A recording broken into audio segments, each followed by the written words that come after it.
Quisiera agradecer a los jóvenes del radicalismo Entre Ríos por la iniciativa que han tomado para organizar este ciclo.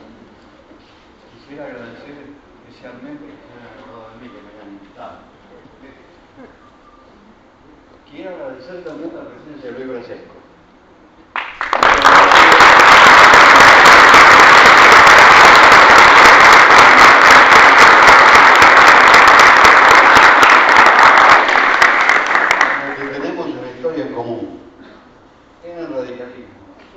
En el movimiento de renovación y cambio, en el gobierno de Raúl Alfonsín. Pero esa historia en común también se extiende a compartir algunos amigos que recordamos con afecto, aunque ya no estén. Y por lo tanto la presencia de Luis Brasesco es para mí un acontecimiento muy grato y me pone en el compromiso de hablar lo mejor que pueda, porque frente a ustedes, frente a un testigo como Brasesco, hay que tratar de dar lo mejor de ustedes. El tema es qué es el progresismo en la Argentina de hoy, cuál es el proyecto progresista de la Unión Cívica Radical. Y me parece que para discernir adecuadamente la respuesta para este interrogante, hay primero que hacer un breve diagnóstico de la situación argentina actual y después, a partir de eso, señalar en qué consistiría una propuesta progresista. ¿Cómo está la Argentina hoy? ¿Cuáles son sus rasgos esenciales? En primer lugar, lo político. Tenemos un gobierno autoritario y paternalista que propone concentrar y hegemonizar el poder. El poder está enormemente concentrado en la Argentina. Yo diría que con la presidencia de Cristina Kirchner se ha concentrado mucho más aún de lo que estaba con Néstor Kirchner. Ustedes ven en los diarios, escuchan, tienen la sensación personal de que la única opinión válida es la de la Presidenta de la República, que tiene algunos rasgos autoritarios que cada día se van profundizando más. En primer lugar, dice, por ejemplo, apareció en los diarios, a nosotros no nos investigan. Esto es un rasgo claramente autoritario y contrario totalmente a las condiciones básicas de una democracia en la que el poder está sometido al cuestionamiento y a la vigilancia, no solamente de los poderes del Estado, sino de la ciudadanía en general. En segundo lugar,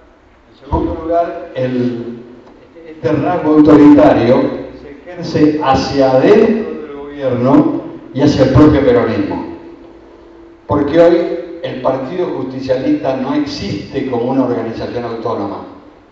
Tiene razón Hugo Moyano cuando dice que el justicialismo se ha convertido en una cáscara vacía. No hay partido justicialista. Hay un conjunto de funcionarios políticos que responde a las órdenes de la Presidenta de la República. Pero este autoritarismo también se extiende a la gente que rodea a la Presidenta. Las condiciones en que trabajan los ministros y los funcionarios de alto nivel son de dependencia absoluta. No solamente institucional, porque es lógico que los ministros dependan de la Presidenta que los designa, sino desde el punto de vista de la capacidad de decisión y asesoramiento. Los ministros tienen miedo de que la Presidenta se enoje, de que la Presidenta no coincida con ellos. Incluso tienen miedo de que la Presidenta los humille públicamente, como ha pasado en más de un caso. Entonces estamos frente a un proceso de concentración del poder que es enormemente riesgoso. Es riesgoso para la democracia, porque es obvio que un sistema de poder concentrado implica un desconocimiento de la esencia de una organización democrática. En segundo lugar, es riesgoso porque la concentración del poder genera aquel espacio, aquel riesgo al que se refería Raúl Alfonsín cuando decía sigan hombres, no sigan ideas. ¿Por qué sigan hombres, no sigan ideas? Porque los hombres se mueren, se equivocan o claudican y las ideas son permanentes. Frente a un poder tan concentrado como es el poder político en la Argentina de hoy, el riesgo de error o de claudicación se multiplica por 1000. Y a medida que pase el tiempo, nos vamos a ir acercando a riesgos mayores. ¿Por qué? Porque el peronismo siempre ha tenido una característica en su desarrollo político. Siempre ha tenido el problema de la sucesión. Como siempre tendió a concentrar el poder, resolver cómo se suplanta al que está gobernando es un problema serio. Y la Argentina marcha hacia esa situación, afrontar problemas sucesorios que van a llevar al justicialismo a la crisis, pero que además van a obligar, van a propiciar la aplicación de métodos que son contrarios a la convivencia democrática. Frente al problema de la sucesión aparecen dos respuestas. La primera respuesta es la reforma de la Constitución para darle otro turno a Cristina. Reformar la Constitución para permitir una nueva reelección presidencial. Y ojo, los anticipo desde ahora, se está manipulando la legislación electoral con el propósito de favorecer el fraude en los grandes centros urbanos con la intención de generar la mayoría parlamentaria necesaria para declarar la necesidad de la reforma. Este tema que están haciendo con el documento para votar. Y además, la eventual prohibición de que fiscalicen en una mesa de un departamento determinado ciudadanos de otro departamento está apuntando a evitar el control y favorecer el fraude para alcanzar el número de diputados que Cristina necesita para reformar la Constitución y ser reelecta.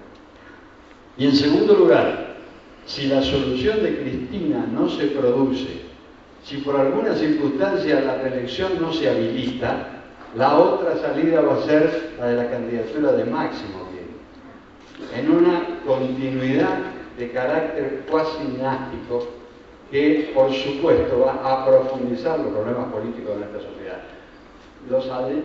Le anticipo todo esto a ustedes porque estas son las realidades con las que vamos a tener que enfrentarnos en los próximos años. El primer problema, concentración del poder, autoritarismo y paternalismo. ¿Qué quiero decir con autoritarismo y paternalismo? Quiero decir que quienes gobiernan piensan que los hombres y mujeres de la Argentina viven más cómodos cuando tienen a alguien que los mande, no cuando tienen que tomar decisiones personales. Y nosotros, los integrantes de la Unión Cívica Radical, tenemos el pensamiento claramente progresista de que el hombre y la mujer están en condiciones de resolver su propia vida y participar libremente en la resolución de los problemas colectivos. Creemos en la capacidad del hombre para ejercer la libertad. Y por lo tanto acá hay una diferencia filosófica que está vinculada con el tipo de poder que ambos partidos o ambos sectores políticos queremos instrumentar. Mientras que el peronismo nació verticalista y cree que la verticalidad es un beneficio para la gente, nosotros creemos que una república democrática tiene que tener una concepción horizontal en que favorezca la participación y que incluso favorezca la disidencia. Si este es el marco político, ¿cuál es el marco económico? Acá viene la crítica más dura que yo le hago al gobierno de los Kirchner, porque en este aspecto tiene una continuidad absoluta. La Argentina ha vivido la situación inédita de crecer económicamente a altas tasas desde el año 2003 hasta la fecha. Es decir, ya han pasado casi 10 años de crecimiento constante. Es salvo el interludio breve de la crisis del 2008, la Argentina ha crecido a tasas chinas, es decir, al 7 y 8% anual. Este es un proceso inédito por su continuidad y por su profundidad. Ese tipo de crecimiento se puede registrar en periodos menores en fines del siglo XIX y comienzos del siglo XX. Pero en el resto del transcurrir económico de la Argentina es la primera vez que sucede una cosa así. ¿Por qué sucede esto? Porque se alteraron, se modificaron los famosos términos del intercambio, aquello que decía Previch. ¿Qué son los términos del intercambio? Son la relación que existe entre los productos exportables, la relación de precio que existe entre los productos exportables y los productos de importación. Como nosotros importamos básicamente productos industriales, Previch descubrió una relación negativa para la Argentina. Previch advirtió, en la época en que le tocó vivir y analizar la economía, el precio de los productos industriales crecía mucho más rápidamente que el precio de los productos naturales. ¿Y esto qué implicaba? Que un país, para abastecerse de productos industriales, tenía que exportar cada vez más productos naturales, ¿no es cierto?, para compensar la diferencia de precio. Ahora, ¿qué pasa con el crecimiento de la Argentina en los últimos años? El crecimiento de Argentina proviene de la modificación de esos términos de intercambio. En los últimos 10 o 15 años, impulsado básicamente por el crecimiento del precio del petróleo, la materia prima de origen agropecuario, los alimentos, en definitiva, crecieron más rápidamente que el precio de los productos industriales. Por lo tanto, se revirtió la relación que existía. Eso sucedió en este proceso económico. Y es una condición que afecta a todos los países productores de materia prima, no solamente a la Argentina. Por eso creció toda Latinoamérica, a tasas similares a la Argentina, con excepción de Venezuela por razones estrictamente internas. En la Argentina y el resto de Latinoamérica, excepto Venezuela, al modificarse los términos de intercambio se produjo un crecimiento que era inédito. Cuando se produce una circunstancia económica de esa naturaleza, ¿qué hay que hacer? A cualquiera de nosotros se le ocurre, porque es lo que haríamos nosotros en nuestra casa. Nosotros tenemos que aprovechar la renta que genera el crecimiento del precio de los productos, de los recursos naturales que exportamos, para cambiar la matriz económica de nuestro modelo de creación de riqueza. Pasar de un país exportador de recursos naturales a convertirnos en un país exportador de recursos industrializados. Valor agregado, más trabajo. Eso, ¿cómo se financia? Se financia con la renta que genera la exportación creciente de recursos naturales. Pero no podemos quedarnos en la exportación de recursos naturales y nada más. Eso requiere una visión del país que avance hacia la creación de un nuevo modelo económico. Y de eso el kirchnerismo no hizo absolutamente nada. Si acá se invierten otra vez la relación de intercambio y vuelven a caer los precios de los recursos naturales, Argentina va a estar en el mismo cuello de botella con relación al sector externo en el que estuvo históricamente. No han modificado nada, no han tenido visión de largo plazo, se han ocupado exclusivamente del corto plazo con criterio electoralista y demagógico. Por lo tanto, ahí tenemos una segunda respuesta progresista. Tenemos que cambiar la matriz económica productiva argentina. No podemos seguir dependiendo exclusivamente de la exportación de recursos naturales.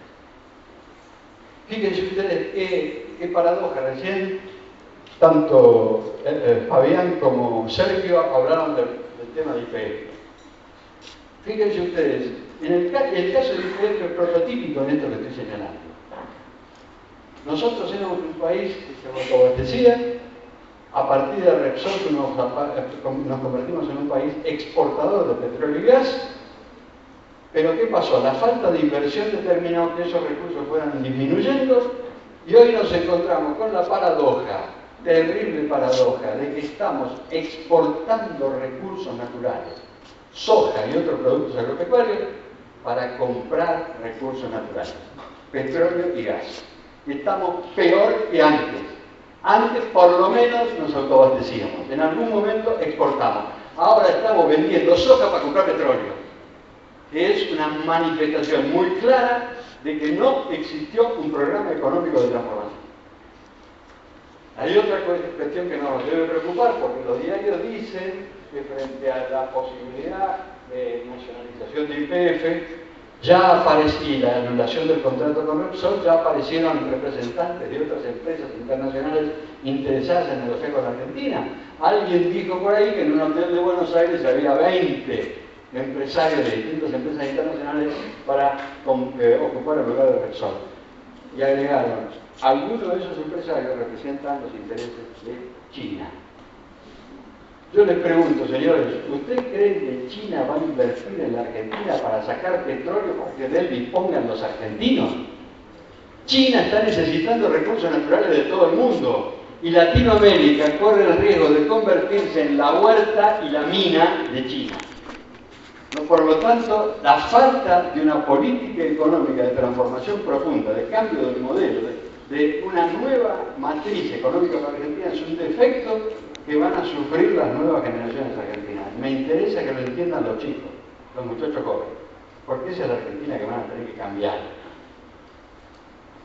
¿Cuál es la posibilidad de cambiar la matriz económica argentina? Acá hay que utilizar los grandes instrumentos de política económica. Primero, la legislación impositiva. Acá hay que ir a una profunda reforma impositiva. Una reforma impositiva que tenga efectos en la inversión reproductiva, que favorezca la investigación y el desarrollo, que abastezca de crédito a las pequeñas y medianas empresas y que además genere, por supuesto, una mejor distribución del ingreso en la Argentina. Como ustedes saben, hoy el impuesto que mayor rendimiento le produce al fisco es el IVA. El IVA es un impuesto sobre el consumo, que pagan en igual dimensión todos los que consumimos algo. Pagamos en igual dimensión todos los que consumimos algo. No tiene nada de redistributivo. Y ahora vamos a plantear el tema de la redistribución. Pero yo digo, lo que tenemos que tener en claro, ustedes que pertenecen a una provincia de base agropecuaria, tienen que tener en claro que la renta agropecuaria debe servir para financiar el cambio de modelo económico argentino. Tiene que abastecer un proceso de industrialización que nos permite incorporar valor agregado y convertirnos en un país exportador de alimentos elaborados y no de materia prima. Para eso hace falta que invirtamos la renta agropecuaria en un proyecto en el que el campo esté presente y en el que el campo participe. No estoy pensando en expropiar a nadie. Simplemente digo, nuestro factor diferenciador de incorporación de dólares al modelo económico es el campo. Y el campo debe favorecer la transformación del modelo porque va a implicar un salto cualitativo que incluso en su momento apreciará, mejorará el valor de la materia prima que produzca el agro. Pero tiene que ser, porque el agro produce mucha materia prima, pero produce poco empleo. El empleo hay que buscarlo en otras actividades económicas que deben vincularse fuertemente con el agro en un modelo integrado y planificado. ¿Por qué digo que debemos reformar? Por supuesto que también apoyo la mención de Fabián en el sentido de que acá hace falta una reforma del sistema financiero. Está claro que la Argentina tiene un problema enorme porque carece de crédito. Desde el crédito hipotecario, para que los chicos que se casan o se van a vivir juntos tengan la posibilidad de comprarse un departamentito, hasta el crédito destinado a la pequeña y mediana empresa, que es la que generalmente en este momento genera mayor cantidad de mano de obra ocupada. Porque la gran empresa, con la transformación tecnológica que ha sufrido el proceso productivo, está hoy manejándose con automatismo, con robótica, y por lo tanto la dimensión del empleo real es baja. Es la pequeña y mediana empresa la que genera empleo. Y por lo tanto, la política impositiva y el sistema financiero deben favorecer la inversión en la pequeña y mediana empresa. Dije que la política impositiva debe tener un signo redistributivo. ¿Por qué? Porque el tercer problema, el primer problema fue la concentración del poder político, el segundo problema fue la falta de cambio y modificación del modelo económico argentino. El tercer problema es la fractura social. ¿Esto qué significa? Significa que la Argentina hoy está integrada por un 70 o 75% de su población que está dentro del sistema. Dentro del sistema significa dentro del sistema económico, dentro del sistema político, dentro del sistema social, dentro del sistema educativo. Y el 25% restante está fuera del sistema. El 25-30% del país está viviendo en la pobreza o en la marginalidad social. Y ese porcentaje es no solamente inmoral desde el punto de vista político, sino que implica un nuevo riesgo para la democracia y abastece el paternalismo autoritario del país. ¿Por qué digo esto? En primer lugar, la pobreza y la indigencia en la Argentina se están prolongando demasiado tiempo y ya no son una cuestión de plata, de dinero exclusivamente. Por supuesto que el dinero importa mucho, pero la permanencia de esta diferenciación profunda entre dos universos, el universo de los que están incluidos y el universo de los que están incluidos, determina la aparición de una cultura de la pobreza y la exclusión, que fija normas y procedimientos de comportamiento. Y por lo tanto, tenemos gente que no solamente está excluida, sino que se acostumbra a vivir en la exclusión y adopta los métodos de vida de la exclusión. Esto nos lleva a consecuencias trágicas, no solamente inmorales, reitero, sino trágicas. ¿Por qué? Porque eso abastece mundos paralelos, como el mundo de la violencia o el mundo de la droga. Esta forma, esta cultura de la exclusión social, convierte a la Argentina en un potencial campo de batalla. Porque el mundo de los incluidos y el mundo de los excluidos se comunica nada más que con un método que es el método de la confrontación. Solamente por el método de la confrontación son los mundos que tienden a oponerse, que tienden a confrontar, que tienden a luchar entre ellos.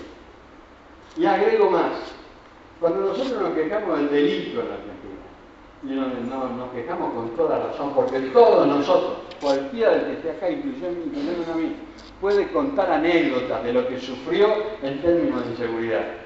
Porque cuando denunciamos esos episodios, tenemos que ser conscientes que por supuesto que hace falta una policía eficiente y honesta, que por supuesto hace falta jueces que impulsen los juicios y castiguen a los culpables de los delitos, que por supuesto hace falta un sistema carcelario que no sirva para multiplicar el delito, sino que sirva para reeducar.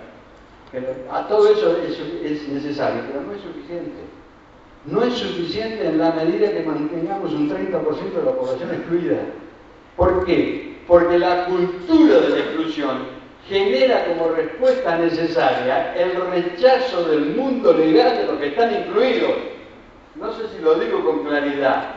Si nosotros tenemos un mundo de inclusión social que abarca el 75% de la sociedad y un mundo de exclusión social que abarca el 25%, el que está en ese 25% está en contra del sistema jurídico, de la ley, del derecho, de todo lo que nosotros queremos invocar para evitar la inseguridad. ¿Por qué va a respetar la ley aquel que está incluido? Si no tiene trabajo, si no tiene casa, si no tiene empleo, si no tiene escuela, si no tiene salud, si no tiene jubilación, si no tiene acceso a los bienes. ¿Por qué va a respetar el derecho? ¿El derecho de quién? El derecho de nosotros. Por lo tanto, la fractura social es un problema muy serio. Y la fractura social se soluciona con un programa económico que modifique la matriz productiva, con un sistema crediticio y impositivo que mejore la distribución del ingreso en la Argentina y con una escuela pública que sea incorporativa y genere solidaridad social. Por lo tanto, la respuesta al problema de la exclusión social, la respuesta progresista al problema de la exclusión social no es más policía, más sanción, más jueces penales y penas más largas. La respuesta progresista para el modelo de exclusión social es más trabajo, más escuela, más salud, más crédito para la vivienda, más igualdad social, más respeto recíproco, porque en el fondo la exclusión es un síntoma de desconsideración moral.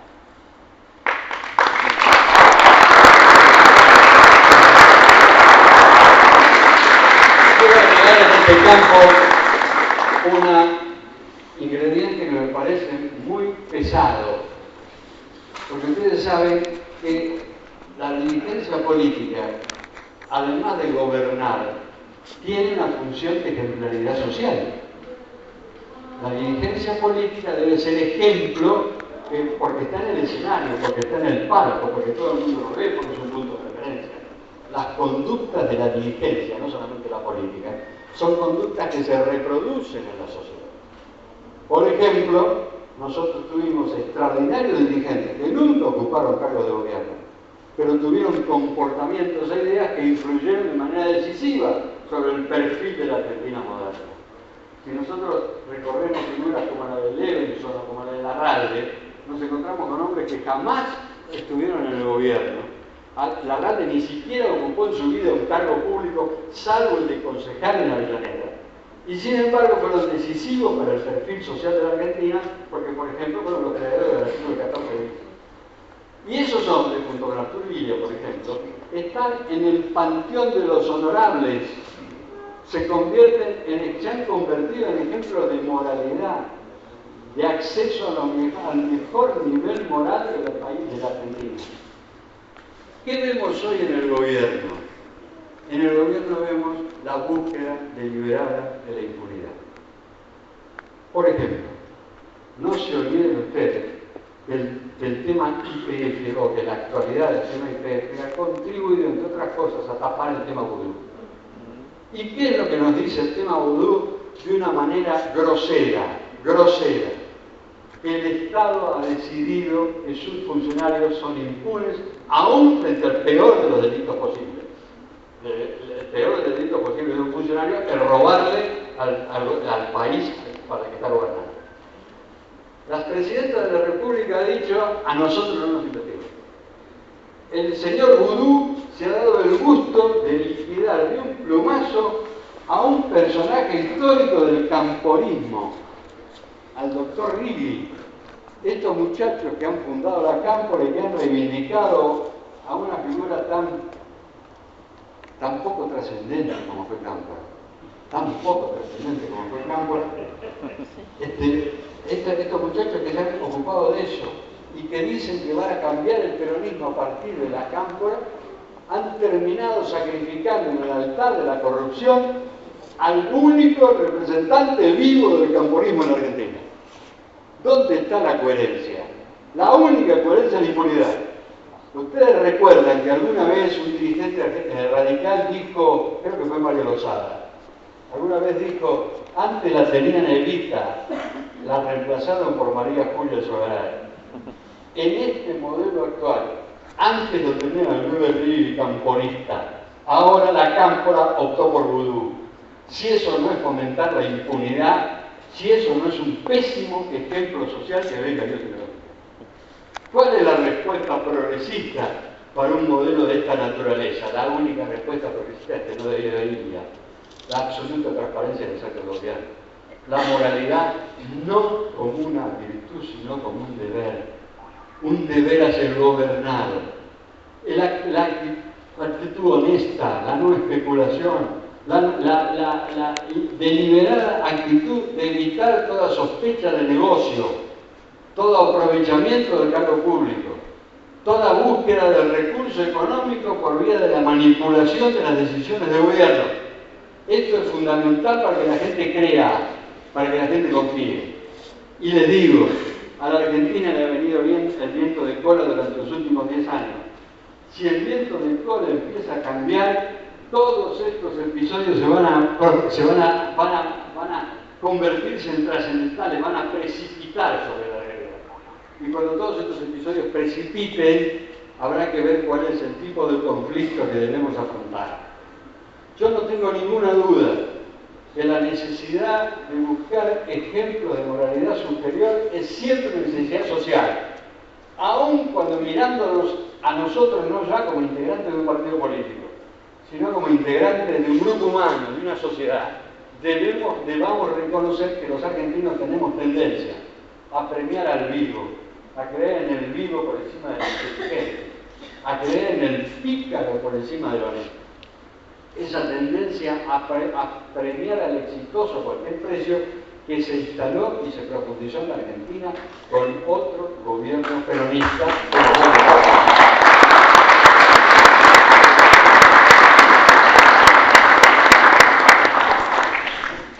Está en condiciones del radicalismo de ofrecer y concretar este conjunto de soluciones progresistas. Yo digo, veamos qué instrumentos tenemos. ¿Cuál es el primer instrumento? El primer instrumento es la Unión Cívica Radical. ¿Por qué? Porque es un partido histórico, no es un partido viejo, es un partido ni es un partido viejo ni es un partido tradicional, como suelen decir los hombres de prensa. Es un partido histórico. ¿Qué quiere decir que es un partido histórico? Primero, está metido en el cuerpo social argentino. El radicalismo está metido de manera difusa en todos los estamentos sociales argentinos. Algunas veces, muchas veces a favor, muchas veces en contra, pero siempre es una presencia. Segundo, esa presencia tiene un profundo contenido nacional, y esto me parece que debemos reivindicarlo justamente en cuestiones como esta de IPF. Un profundo contenido nacional porque es parte del proceso de creación de la nación democrática argentina. El radicalismo integra socialmente a la Argentina desde su creación en adelante. Y voy a decirles por qué. La Argentina es un país de inmigración. y ha tenido dos grandes flujos inmigratorios. El primero fue el flujo de inmigración extranjera, aquella del que descendemos casi todos nosotros, los italianos, los españoles, los hombres y mujeres de distintos países, que vinieron a la Argentina entre 1860 y 1910. Esa masa inmigrante que en algún momento llegó a que determinó que la capital federal tuviese más habitantes extranjeros que argentinos, debió ser absorbida por la sociedad argentina, debió ser incorporada por la sociedad argentina. ¿Y cómo se hizo esa incorporación? Desde el punto de vista cultural, por una escuela pública. La escuela pública fue el factor fundamental de integración social. Y desde el punto de vista político, por la aparición de la Unión Cívica Radical, dándole el voto a la gente, expresando su respeto por el hombre común, diciendo: usted es capaz de decidir su futuro, usted es capaz de participar en la decisión acerca del futuro colectivo. Ese factor de integración nos convierte en un partido histórico. Pero eso no se acaba ahí. En 1918 no fue solamente la escuela pública, fue la universidad. En 1918 Hipólito Yrigoyen favoreció la reforma universitaria y creó las condiciones para que los hijos de los inmigrantes se convirtieran en los doctores, creando una nueva clase dirigente a partir del factor de integración y democratización del conocimiento que fue la Universidad de la Reforma.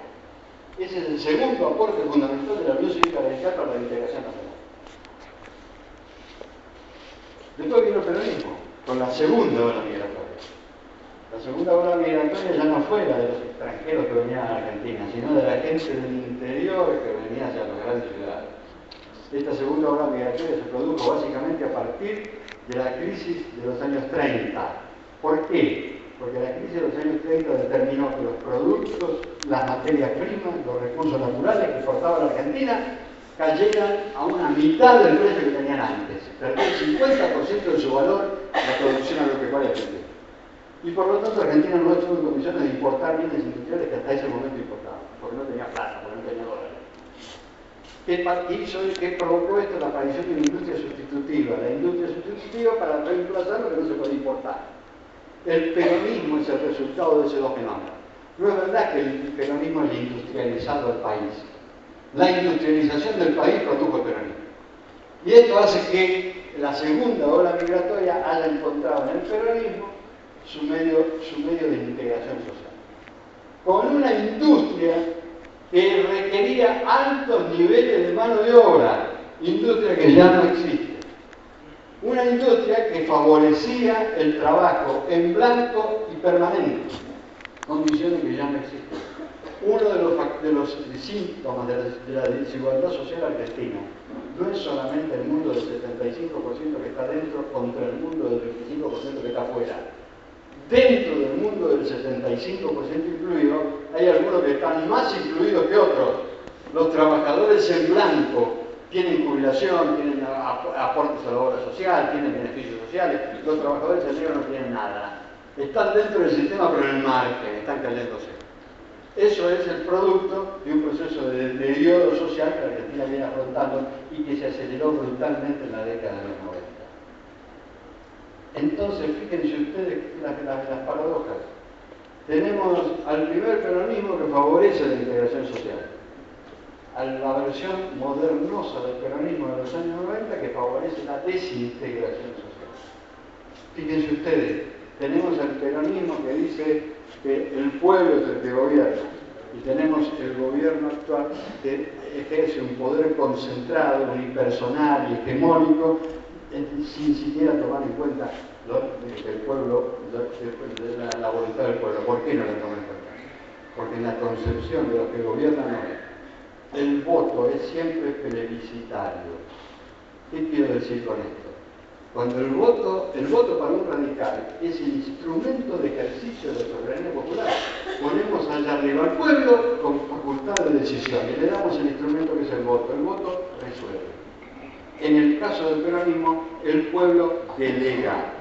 Ahí está el carácter plebiscitario con el peronismo consigue la elección. ¿Por qué? Porque para el peronismo el voto popular implica una delegación de facultades, no el ejercicio de la soberanía. Esta democracia delegativa que ejerce el peronismo es una contradicción en los términos. No se puede estar a favor del pueblo y creer que el pueblo no hace otra cosa que delegar sin asumir nunca las libertades de sus propios destinos. Vamos a ver, por lo tanto, que el primer instrumento es repotenciar la Unión Cívica Radical, devolverle contenido filosófico, volverla a colocar en el escenario político como competidor, no solo como reminiscencia, no solo como recuerdo, no solo como nostalgia. Tenemos que convertirnos en un partido que compite porque compite por el voto popular y por el gobierno, pero sabe que la única manera de llegar al gobierno es alcanzando previamente el corazón y el pensamiento de la gente.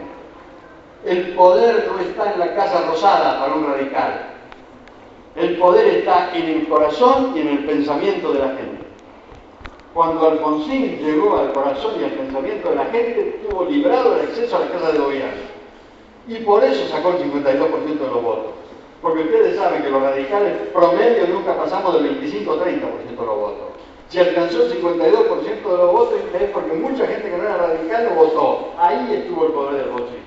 La capacidad de llegar al pensamiento y al corazón de la gente. Y ese papel el radicalismo lo debe retomar de manera activa si quiere recomponer su capacidad de influencia sobre la sociedad argentina. E incluso se aspira a gobernar.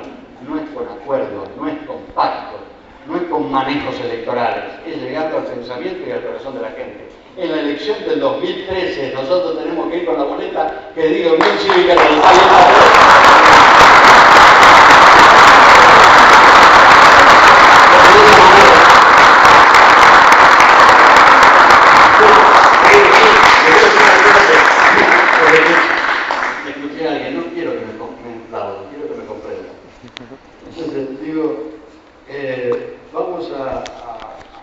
Vamos a buscar el corazón y el pensamiento de la gente de los otros. El primer instrumento debe ser la recuperación de la Unión Cívica en esos términos. En segundo lugar, debemos recuperar al Estado nacional, al Estado provincial, al Estado municipal, es decir, la organización jurídico-política de la nación. Tenemos que recuperarlo porque el Estado debe servir para ejercer la transformación. Si nosotros queremos cambiar el modelo económico, si queremos volver a niveles aceptables de igualdad social y de integración social, tenemos que lograr políticas de Estado. Cuando hablamos de modificar la legislación impositiva o de modificar la legislación en materia financiera, eso es acciones que debe ejecutar el Estado. Y para eso tenemos que tener un Estado fuerte, eficiente y transparente. No cualquier Estado. Un Estado fuerte significa no un Estado que golpee a garrotes a la gente ni que la meta presa. Un Estado fuerte significa un Estado que la gente respete, que la autoridad del Estado sea consecuencia de la convicción popular de que lo necesite y que le viene bien. La gente debe sentir que el Estado le resulta útil. La gente debe sentir que el Estado es un instrumento que le sirve. Cuando la gente perciba que el Estado le sirve, ese Estado alcanzará automáticamente la fuerza necesaria para cambiar las cosas. En segundo lugar, el Estado tiene que ser eficiente. Es decir, el Estado tiene que poseer la capacidad de aplicar políticas concretas de manera exitosa. Tenemos que tener funcionarios que sepan de lo que se está tratando. No tenemos que tener improvisación, no tenemos que tener irresponsabilidad, no tenemos que tener privilegios, no tenemos que tener desviaciones corporativas. Tenemos que modernizar el Estado. El Estado tiene que mejorar sus formas operativas. Tiene que dejar de ser una burocracia cerrada para convertirse en un instrumento abierto y participativo que tome las necesidades populares y sepa cómo resolverlas. Y en tercer lugar, tenemos que tener un Estado transparente, es decir, un Estado donde cada decisión oficial sea conocida por la gente, que la gente tenga acceso a la agenda de los ministros, al tipo de entrevistas que hacen, a los acuerdos que celebran, a las políticas que desarrollan.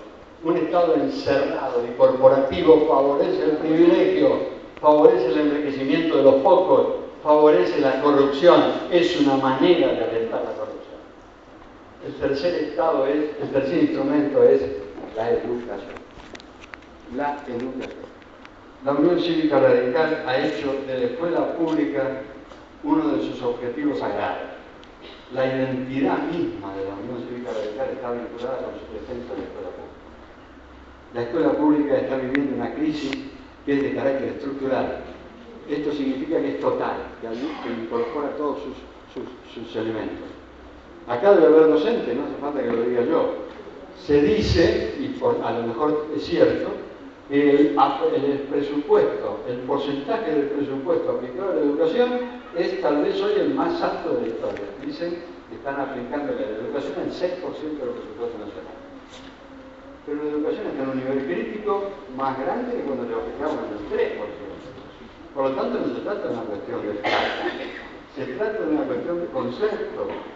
Si nosotros lo que pretendemos es generar un país para privilegiados con un universo de excluidos, vamos a convertir a la escuela pública en una escuela para pobres. Y las escuelas para pobres tendrán el nivel que nos conviene a nosotros para que los pobres sigan siendo pobres. Nunca vamos a lograr esta exclusión social que organiza un mundo cultural del marginal.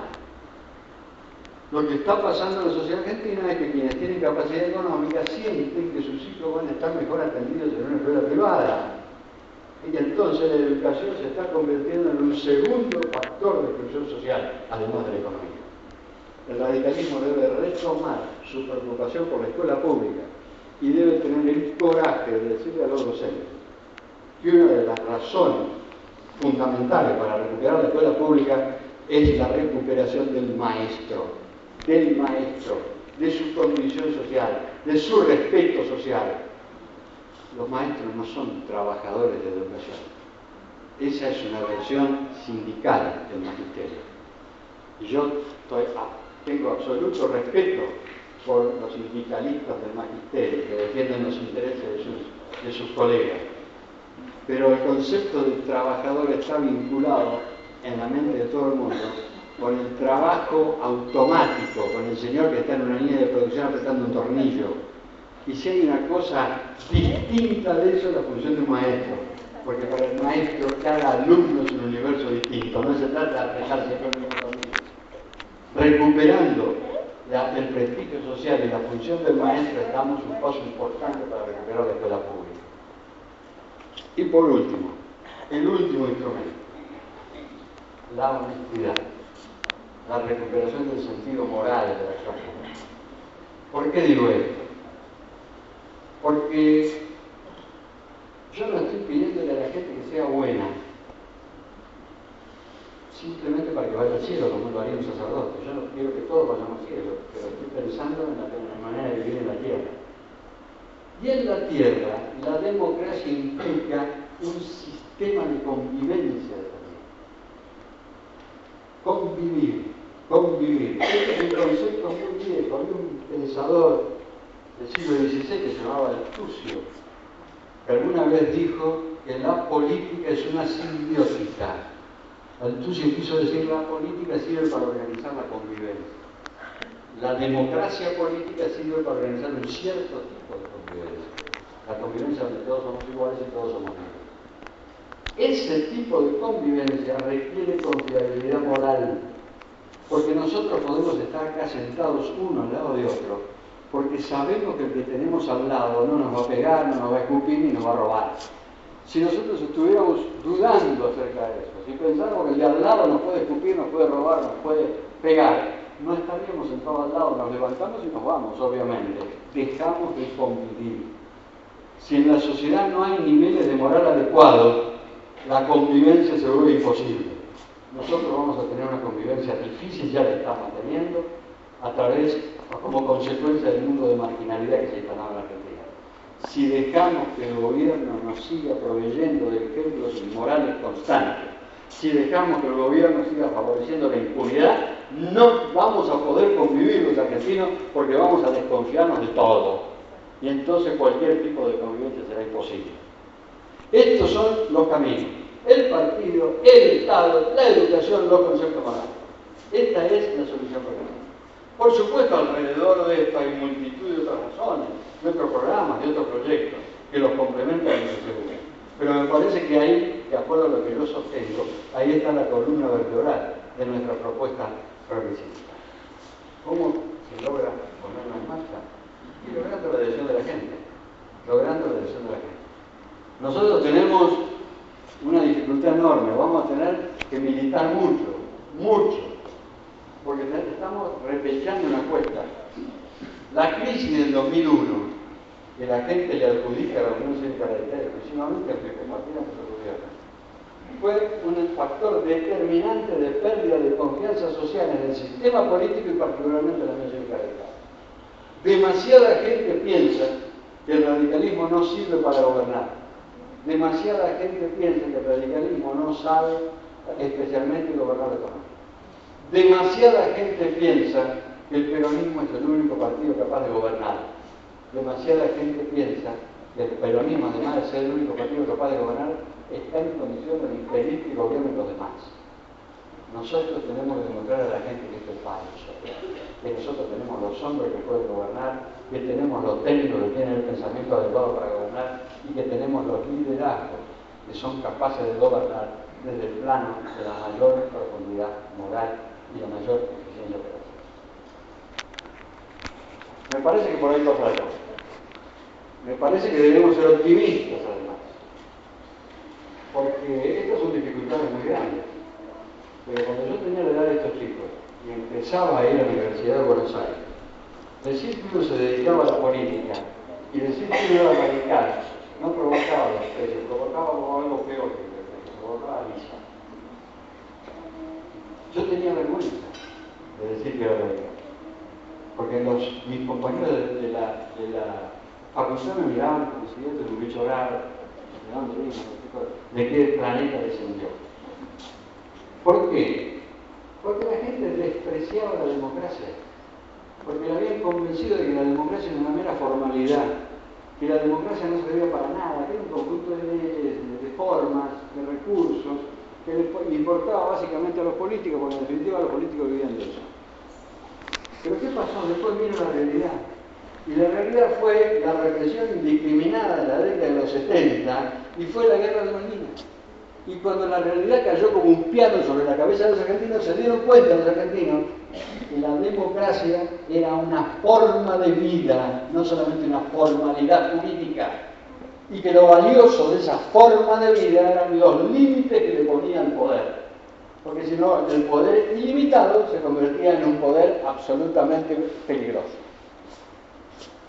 Además, tuvimos la suerte de que apareció un liderazgo como el de Roberto Alfonsín, que logró sintetizar esa sensación pública.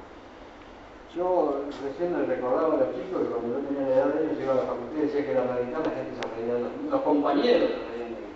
A lo mejor algún profesor de muchos años no, pero los compañeros se reían de mí. Y les decía una cosa, en ese momento los compañeros que se reían de mí les condenaban el liberalismo, estaba de moda condenar al liberalismo. Habrá alguien que tendrá la edad mía más o menos acá y recordará cuando se condenaba al liberalismo genéricamente. Alfonsín produjo el milagro de tomar una pieza tan liberal como es el preámbulo de la Constitución argentina. Y recitando el preámbulo de la Constitución, convocó a millones de argentinos. ¿Por qué? Porque la gente había sufrido la experiencia de la represión indiscriminada, porque la gente había sufrido la experiencia de Malvinas y porque Alfonsín transmitía una capacidad de convocatoria y una convicción extraordinaria. Hoy estamos mejor, porque la gente quiere seguir viviendo en democracia. La gente ha aceptado la democracia como la forma de vida natural. Hoy el poder militar no existe. Durante toda mi adolescencia, durante toda mi juventud, incluso durante parte de mi madurez, el poder militar era una amenaza permanente y siempre existía el riesgo del golpe. Hoy eso ha desaparecido, gracias a que Raúl Alfonsín demostró que se podía poner a los militares dentro del marco del derecho y que cuando cometían tropelía había que juzgarlos y condenarlos. Los derechos humanos no los inventó Kirchner. Kirchner los convirtió en una bandera de especulación política 30 años después. El que metió preso a los militares al otro día de llegar al gobierno fue Raúl Alfonsín. Y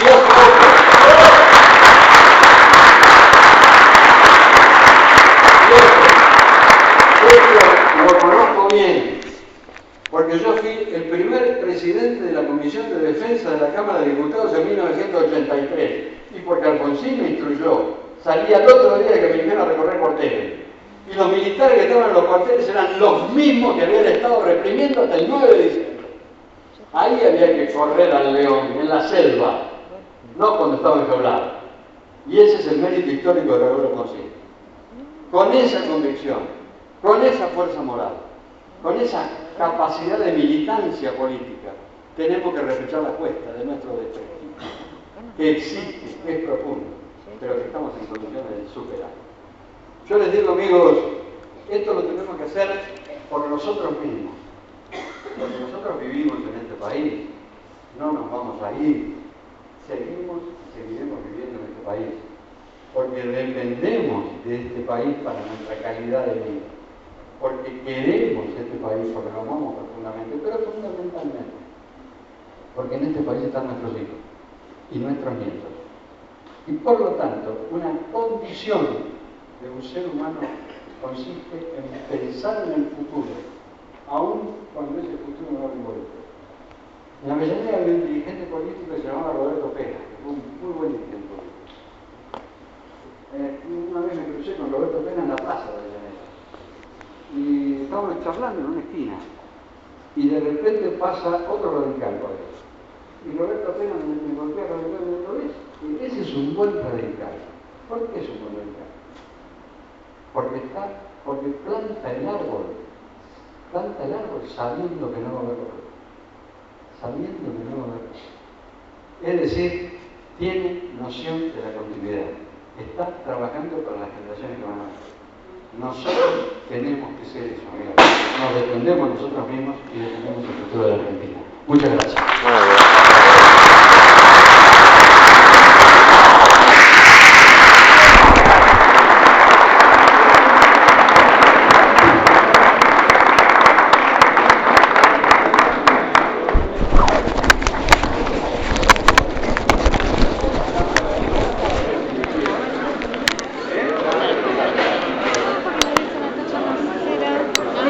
Quisiera agradecer a los jóvenes del radicalismo entre ríos por la iniciativa que han tomado para organizar este congreso. Quisiera agradecer especialmente que se hayan acordado de mí, que me hayan invitado. Quiero agradecer también